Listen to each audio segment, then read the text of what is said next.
Când eram mică, îmi sărbătoream ziua de naștere, ducând bomboane la școală și după, probabil în următorul weekend, chemam toți copiii din sat la noi. Mama făcea pizza în casă și ne distram. Fetița din cazul de astăzi și-a petrecut ziua de naștere fiind ciopărțită în bucăți, pusă într-o pătură și arsă.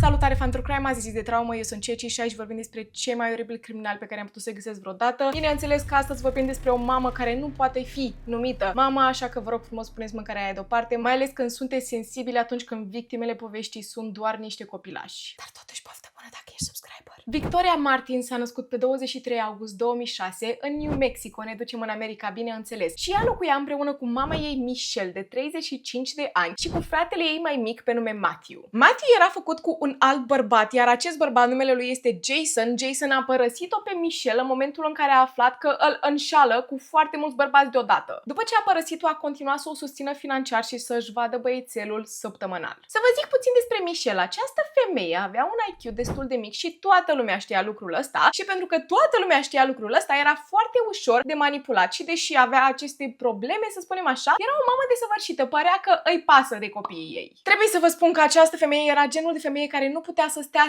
singură, fără niciun bărbat în preajma ei, nici măcar 5 minute. Trebuia să aibă iubiți peste iubiți. În momentul în care rămânea fără iubiți, își căuta alții. În martie 2016, când Victoria avea doar 9 anișori, Michelle s-a pus împreună cu un bărbat pe nume David Hernandez, ok? Nu înțeleg unde găsește ea bărbații ăștia, dar practic, David al nostru avea un cazier lung și lat. Avea antecedente penale după ce a încercat să agreseze intim o fetiță și după a și încercat să răpească o altă fetiță de 4 anișori. Într-un final, Michelle a sunat la protecția copilului pentru că l-a prins pe David cum încerca să bage mâna în pantalonii Victoriei. Întrebarea este, cum poți tu, ca mamă, să aduci un bărbat de genul în casa ta conștientă de antecedentele lui penale? Cum? Și după să te miri. Da, a încercat să îmi agreseze fetița. Dar hei, măcar a sunat la protecția copilului și David a fost dat afară din casă. Nu a fost arestat, ok? Nu a fost arestat deși avea aceste antecedente penale, pentru că după spusele autorităților, să încerci să bagi mâna în chiloței unei fetițe nu este o infracțiune. Dar nu este o infracțiune absolut deloc nici atunci când încerci să omori pe cineva. Nu este tentativă de omor, nu? Dar hei, suntem bine, David este dat afară din casă și ne întoarcem la normal, nu? Sau cel puțin așa sperăm, pentru că în următoarele 8 luni de zile alte 5 apeluri au fost făcute către protecția copilului. Ba din partea învățătorilor spunând că cei mici sunt neglijați, efectiv vin la școală neîngrijiți, nu se spală, nu au ce mânca, și alte câteva apeluri din partea lui Michelle spunând că copiii sunt la fostul ei acasă și sunt neglijați. Asistenții sociali veneau să îi ia la întrebări pe cei mici și pentru că nu aveau nicio vânătaie pe corp și păreau să fie îmbrăcați, nu și-a pus nimeni niciun semn de întrebare. Iulie 2016, Michelle rămâne fără iubit, iar wow, ce minune, și își caută un altul, bineînțeles, și l-a și găsit pe un site de dating numit Plenty of Fish. Numele lui este Fabian Gonzalez. El avea 31 de ani, iar Michelle avea 35. Fabian, la rândul lui, avea un cazier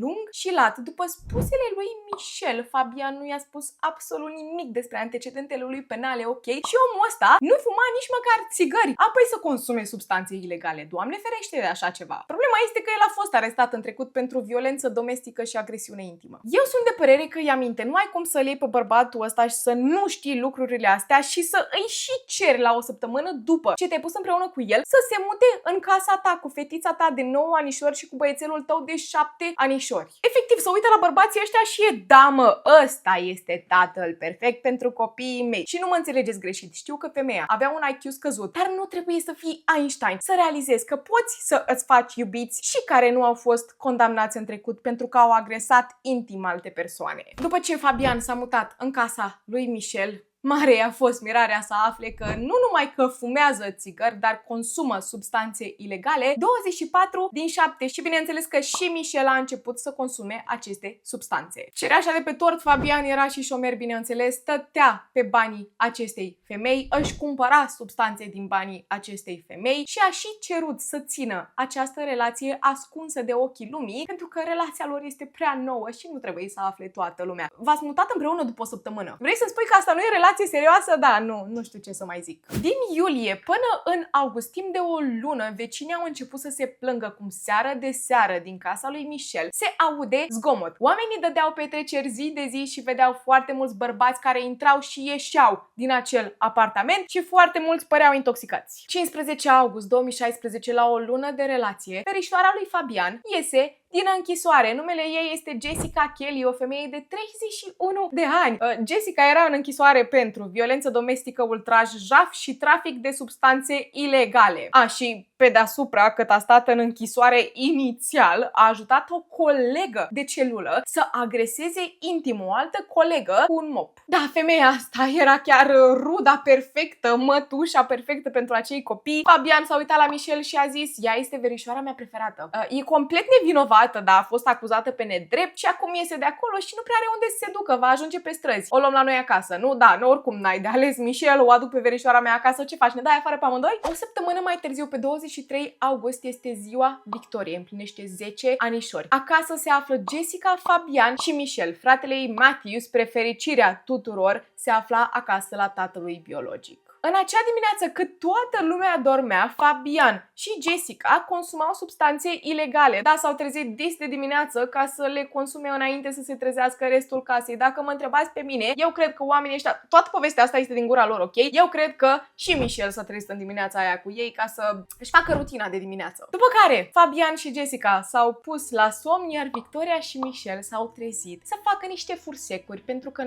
era ziua fetiței și le ducea la școală să le împartă cu colegii, să-i cânte la mulți ani, ca după să se întoarcă acasă. Și după, în weekend, aveau să se ducă în parc și să îi sărbătorească ziua. Cele două au făcut fursecuri împreună. Victoria se duce la școală, după care se întoarce înapoi și când ajunge în stația de autobuz, mama ei trebuia să fie acolo, să o ducă până acasă. Dar ce să vedeți? Unde este Michel? Michel nu se află acolo. Nu are cine să o ia pe Victoria de la stația de autobuz? Michel s-a plimbat toată ziua cu Fabian să se ducă la rudele lui acasă să cumpere mai multe substanțe ilegale. Aveau să petreacă în acea zi, nu? Da, bineînțeles. Michel și-a dat seama că nu ajunge la timp înapoi să o ia pe fata ei de la stația de autobuz, așa că aparent o sună pe Jessica să se ducă să o ia de acolo, însă Jessica nu răspunde, iar Victoria este luată de o vecină și dusă acasă. Victoria este lăsată în grija Jessicăi. A doua zi, 24 august, la 4 dimineața, un vecin sună la poliție panicat pentru că s-a trezit cu un bărbat la ușă, bătut din cap până în picioare. Când autoritățile ajung la fața locului, îi găsesc pe Michel și Fabian cu leziuni din cap până în picioare. Fabian avea la ochi o lovitură și Michel avea o tăietură între ochi. Michel le-a spus că s-a trezit dimineața cu Jessica peste ei în pat și în mână avea un fier de călcat ca după să îi atace. În momentul în care s-au ridicat de acolo, au reușit să o dea la o parte, au fost grav răniți, bineînțeles, dar au reușit să iasă din apartament. Jessica a încuiat ușa de la apartament. Cine se află înăuntru? Victoria. Înainte să-i atace, au spus că au auzit-o pe Jessica spunând foarte paranoică că dacă se întoarce în închisoare pentru o ucidere, de ce să nu mai facă încă două? În momentul în care autoritățile au încercat să intre în apartament, au văzut cum iese fum de sub ușă, iar Jessica a sărit de la etajul 2 în încercarea de a scăpa. Bineînțeles că autoritățile au prins-o din urmă și în momentul în care îi puneau cătușele pe mâini, au început să urle. Nu am făcut nimic, n-am făcut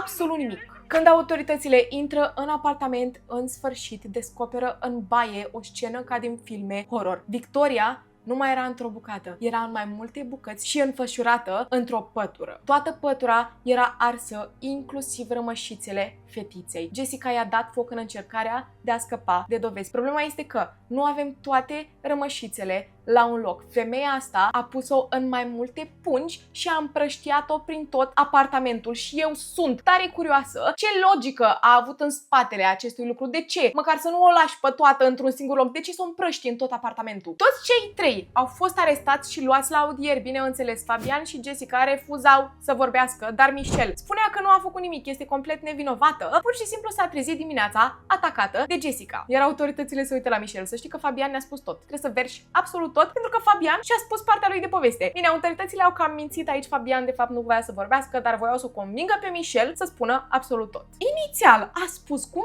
Victoria a găsit metamfetamină în apartament și a gustat din ea din greșeală și așa a murit. Deși toată chestia asta nu explica deloc cum a ajuns în bucăți, în cadă și în restul apartamentului, ca după să îi se dea foc. Bineînțeles că Michel își schimbă povestea. Da, cred că a fost înjunghiată, sigur, a fost înjunghiată de Fabian și Jessica. A treia oară spune povestea care ar fi trebuit să fie adevărată. Fiica mea a murit după ce Fabian și Jessica i-au dat substanțe ilegale ca să încerce să o agreseze intim. După care, cât au profitat de corpul ei, i-au acoperit gura și așa a rămas fără aer. În momentul în care am văzut lucrurile astea, m-am apropiat de ei și am încercat să-i opresc, dar mi-au spus că dacă mă apropii mai mult, o să mă omoare și pe mine. După ce au profitat de corpul micuței și după ce au sufocat-o, au luat un obiect ascuțit și au găurit-o pe corp de nenumărate ori, ca după să o țină de mâini și de picioare și să o taie în bucăți. Ok, povestea are sens, povestea are sens. Mulțumim, Michel, că în sfârșit ne-ai spus cu adevărat ce s-a întâmplat în acea dimineață. Însă ce nu înțelegeau autoritățile este de ce au găsit în istoricul acestei femei cum că ea căuta bărbați care să întrețină relații intime cu fiica ei. Da, ați auzit bine.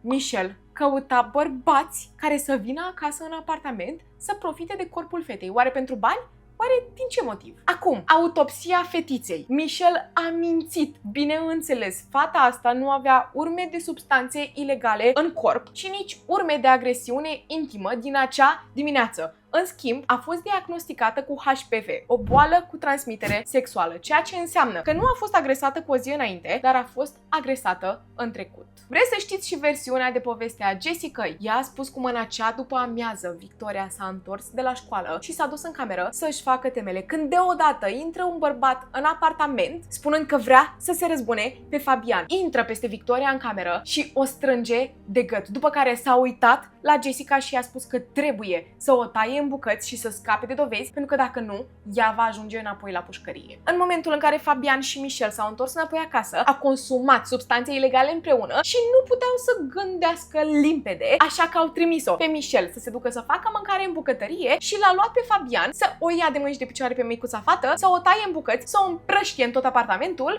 și atât.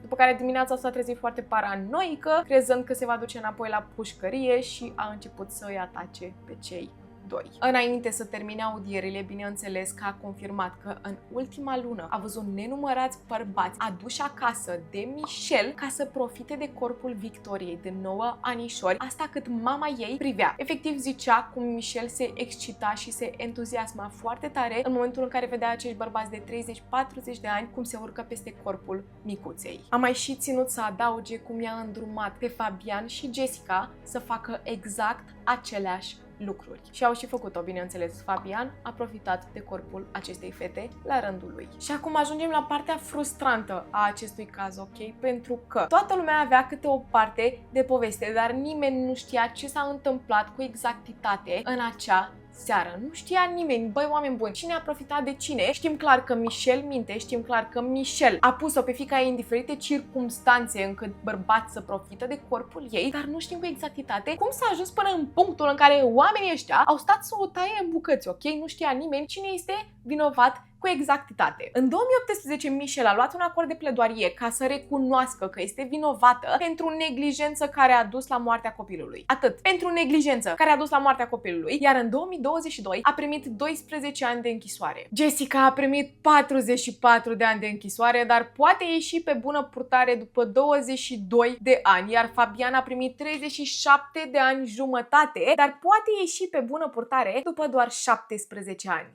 Asta este un caz foarte frustrant. În ultima vreme parcă am făcut numai cazuri în care nu știm exact ce s-a întâmplat, ok? Asta mă frustrează foarte tare. Care a fost motivul? Să fi fost pentru că erau sub influența substanțelor ilegale, să fi fost pentru că Michel a fost manipulată de Fabian și Jessica, sau chiar să fi intrat un bărbat necunoscut care a ucis-o pe această fetiță? Sunt întrebări la care nu avem răspunsul. Eu am fost Ceci, par foarte nervoasă, nu? Da. Acesta a fost cazul Victoriei Martins, iar până trauma viitoare, stay safe. Afară în casă.